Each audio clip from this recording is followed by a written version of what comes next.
ucapkan doamu, maka sampailah doamu ke langit pertama. Dan Allah memberikan pilihan kepada malaikat siapa yang mau mengambil alih tentang pertolongan tersebut.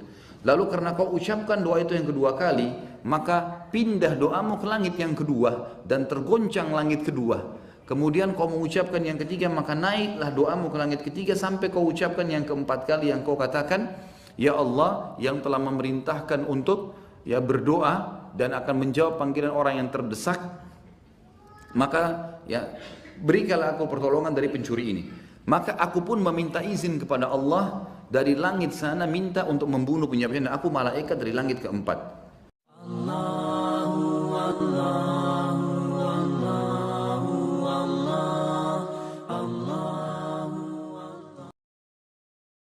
Perlu digarisbawahi satu hal, tidak akan pernah sengsara orang yang menggantungkan nasibnya kepada Sang Pencipta Allah.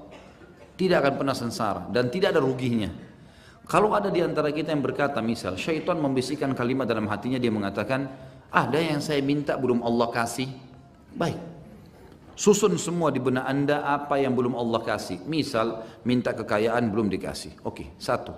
Minta kesehatan, mungkin ada yang sakit belum dikasih. Misal dua. Apalagi mungkin ada orang yang mau menikah bertahun-tahun belum dikasih sama Allah. Baik, susun semua kekurangan itu.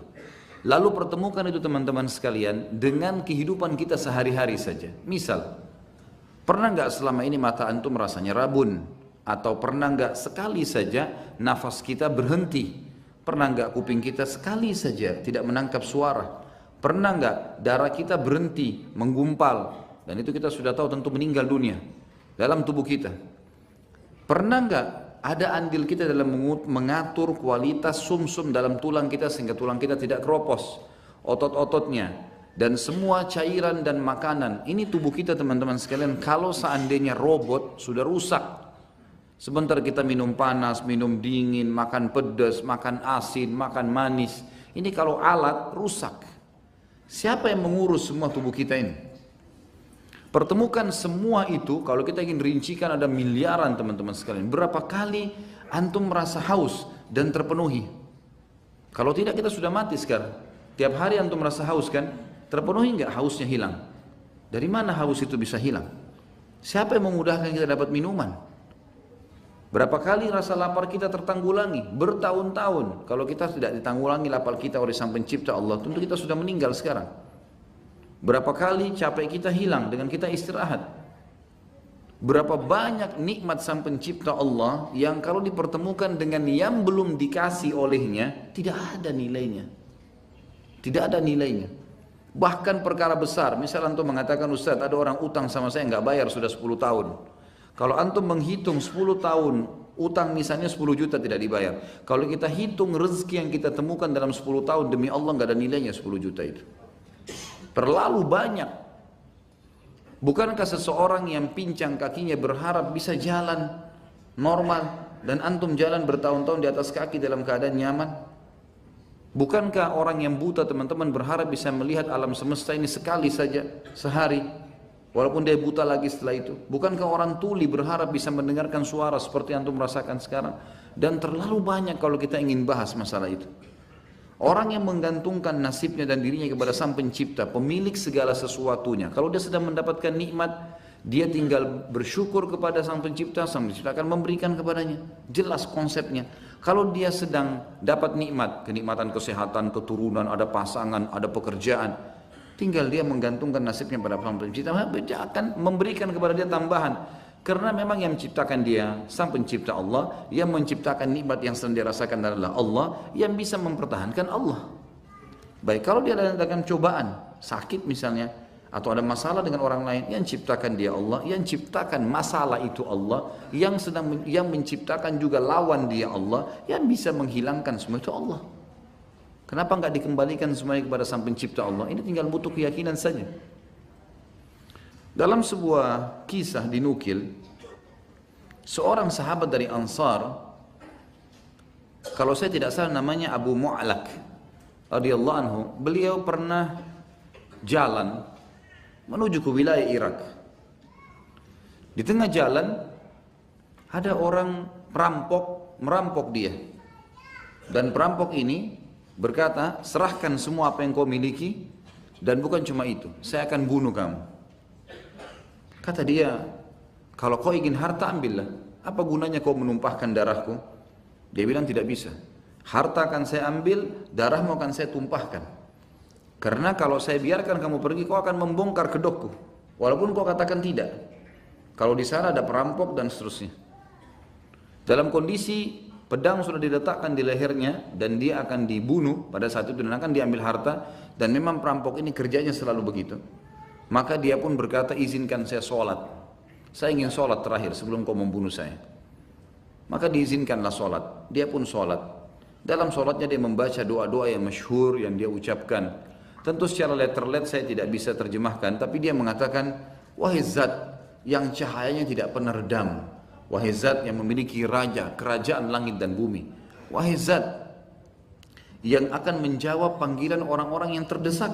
Aku meyakini keberadaanmu dan engkau yang menyuruh aku untuk minta tolong kepadamu kalau lagi ada masalah. Maka aku memohon kepadamu ya Allah 3 kali. Tolonglah aku dari pencuri ini, perampok ini. Jadi ada beberapa orang perampok banyak. Tolonglah aku dari perampok ini, tolonglah aku dari perampok ini. Maka dia pun menutup matanya sambil berdoa, gitu kan.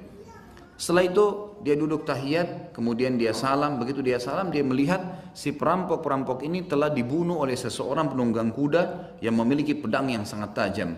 Sudah mati semuanya. Kemudian orang ini pun pergi. Maka dia berusaha mengejar sambil mengatakan, aku menanyakan atas nama Allah kepadamu, siapa kau ini? Maka dia mengatakan, pergilah, syukurlah karena Allah telah menyelamatkan kau dari penjahat-penjahat ini. Dia bilang, demi Allah saya tidak akan lepaskan kamu. Saya akan tanya atas nama Allah, kau harus jawab siapa kamu. Maka orang itu pun mengatakan, saya pada saat pertama sekali kau mengucapkan doamu, maka sampailah doamu ke langit pertama. Dan Allah memberikan pilihan kepada malaikat siapa yang mau mengambil alih tentang pertolongan tersebut. Lalu karena kau ucapkan doa itu yang kedua kali, maka pindah doamu ke langit yang kedua dan tergoncang langit kedua. Kemudian kau mengucapkan yang ketiga, maka naiklah doamu ke langit ketiga sampai kau ucapkan yang keempat kali yang kau katakan, ya Allah yang telah memerintahkan untuk ya berdoa dan akan menjawab panggilan orang yang terdesak, maka ya berikanlah aku pertolongan dari pencuri ini. Maka aku pun meminta izin kepada Allah dari langit sana, minta untuk membunuh penjahat ini. Aku malaikat dari langit keempat. Maka datang dan membunuh penjahat ini. Dan ini kisah masyhur sekali ya, yang dimana orang-orang mengambil pelajaran darinya. Tentu saja, mohon maaf, saya tidak tahu tentang kalau kisah ini kesahihannya 100%. Tapi insya Allah dengan izin Allah saya tahunya ini dinukil oleh banyak para dai-dai kita di Timur Tengah. Kisah yang masyhur yang dinukil dari beberapa buku-buku yang ditulis oleh para ulama salaf dulu. Yang jelas yang kita ambil pelajaran teman-teman sekalian tentang masalah bagaimana kedekatan seorang hamba dengan Allah subhanahu wa ta'ala. Lepaskan ketergantungan dengan makhluk yang hanya selalu bisa memberikan angan-angan, ya, semoga saja, tolong bantu saya, baiklah saya usahakan. Kalau dengan Allah tidak ada, makanya tidak ada perkataan baiklah saya akan usahakan. Allah mengatakan kalau kalian meminta, saya pasti akan beri. Kalau ditanyakan kepadaku, saya sangat dekat. Tidak ada sama sekali hal-hal yang kurang di situ.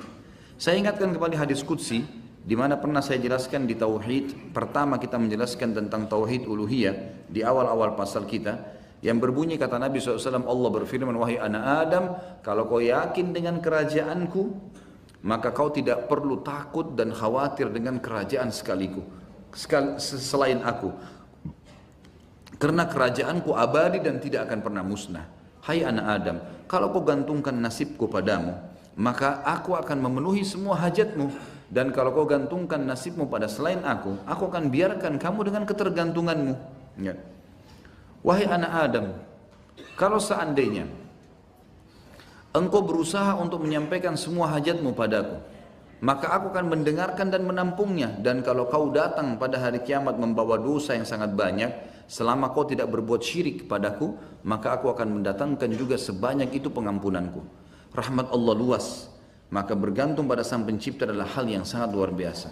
Jangan bergantung kepada makhluk yang tidak akan pernah bisa memenuhi kebutuhan kita kecuali sebagian kecil dari apa yang dia bisa berikan kepada kita.